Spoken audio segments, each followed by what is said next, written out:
What if I told you that you are being followed?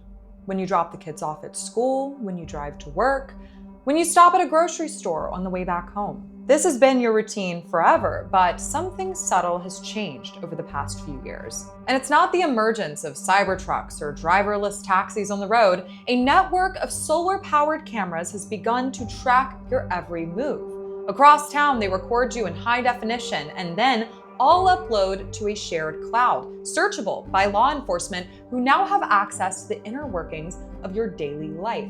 No warrant required. You're not committing a crime, but you are being followed, and pretty soon, the inside of your car will begin spying on you as well. Welcome to the private-public surveillance state.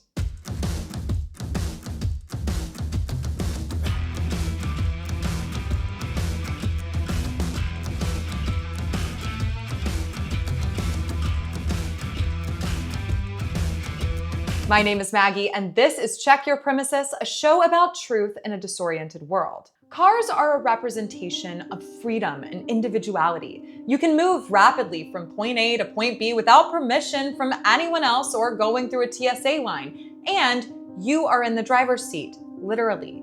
But this very American symbol is being turned on its head in the post-COVID world and becoming yet another way to monitor and control us. Later this year, a federal mandate will be phased in, forcing AI spyware into our cars. This software will monitor your eye movement, pupil dilation, and drowsiness levels to determine whether or not you're allowed to drive.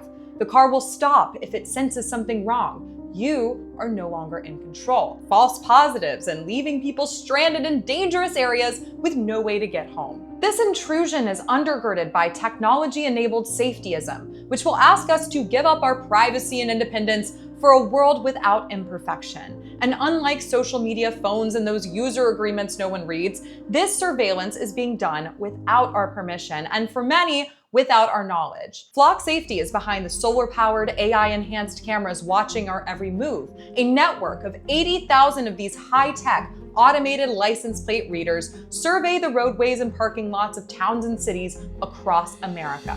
They are taking note of your license plate, the make and model of your car, and any other defining features like bumps and scratches and excessive sticker displays. And all of that data gets communicated into the mystical cloud owned by your local law enforcement. And what is the purpose of all of this? Flock CEO Garrett Langley, with his network of ALPRs and newly released drones, has an ambitious goal of eliminating all crime in America. Langley says he's talked to plenty of activists who think crime is just the cost of modern society, but he disagrees. I think we can have a crime-free city and civil liberties. We can have it all.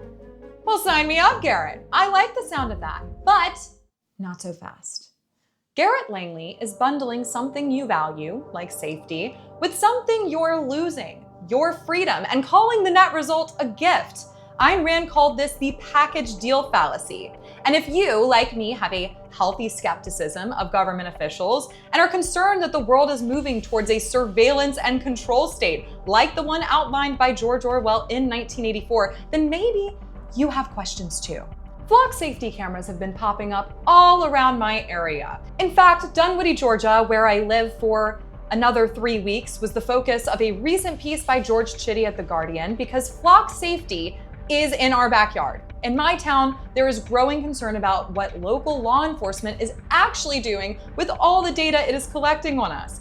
At a recent city council meeting, one resident, Joe Hirsch, complained of untrustworthy officials. When it comes to the city voting on the newer flock cameras, it doesn't matter what the city says because you have a serious credibility problem. Nothing you say or tell us about flock should be taken as honest. I know that flock can be useful, but it can also be a serious violation of our privacy.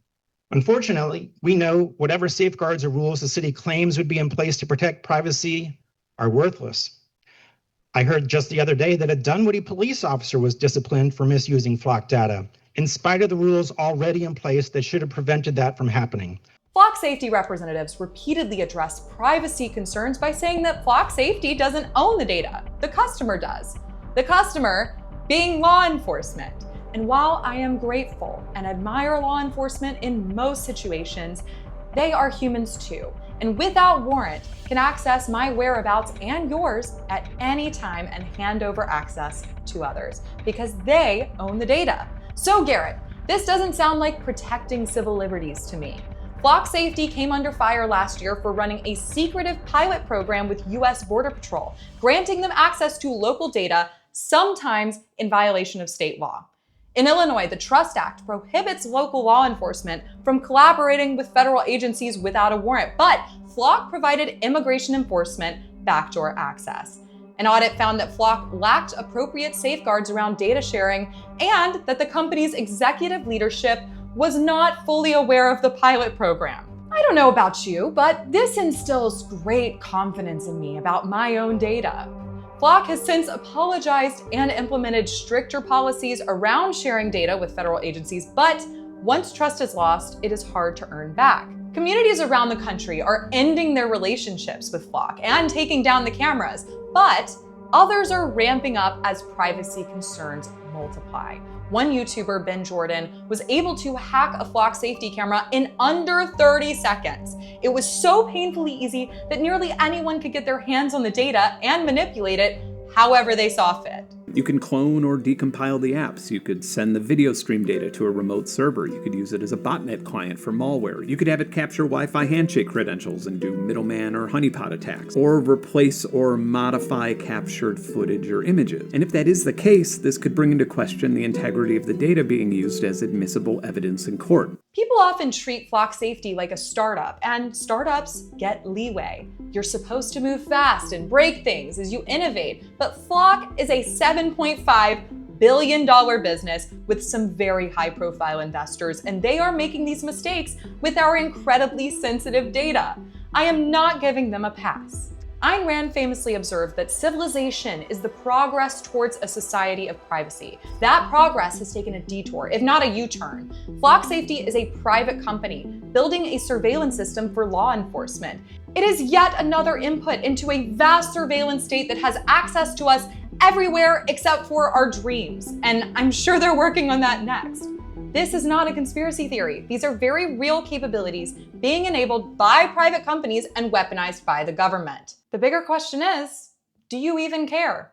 How much have we allowed surveillance into our private lives already? Do we even have an expectation of privacy anymore?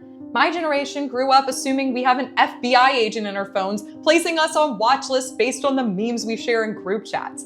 We assume we're being filmed every time we're in public.